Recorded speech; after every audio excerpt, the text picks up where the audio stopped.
আমি বৰ্তমান হেৰি ৰাতি 10টাৰ পৰা মানে অলপ ট্ৰেইনটো ওলাই আছিলে তেলৰ। তাৰপাছত আমি পিছতবাৰ আহি দেখিছোঁ 10:30 মানৰ পৰা তেলখিনি ওলাই আছিলে। তাৰপাছত আমি লগে লগে চিকিউৰিটি অফিচাৰখিনিক আমি খবৰটো দিয়া হ'ল। কিন্তু এতিয়ালৈকে মানে আপোনাৰ হেৰি তেলটো বন্ধ কৰিবলৈ কোনো সক্ষম হোৱা নাই বা কোনো অইলৰ কোনো এটা অফিচাৰ অহা নাই। এতিয়ালৈকেতো বৰ্তমানলৈকে আহি পোৱাই নাই।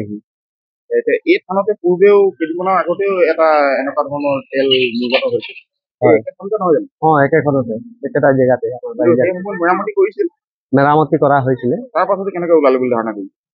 এইটো কেনেকা ওলালে মানে আপোনাৰ গেছটো অভাৰ হ'ল নেকি, নেকি আগৰ হল্ডিংটো ভালকে কৰা নাছিলে নেকি?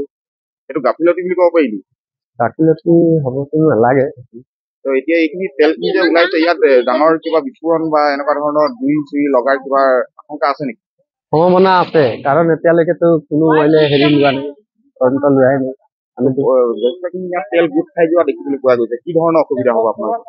আমাৰ বহুত ধৰণৰ এই তেলৰ পৰা আমাৰ অসুবিধা হ'ব পাৰে, কাৰণ আমাৰ গৰু ছাগলীৰ পৰা ইত্যাদি এইবিলাক আছে। তাৰপাছত আকৌ জুই লাগি গ'লে হয়তো ওচৰত স্কুল এখন আছে, স্কুল আছে, ওচৰ চুবুৰীয়া ঘৰবিলাক আছে, তেনেকাত মানে বহুত ডাঙৰ ঘটনা হৈ যাব পাৰে।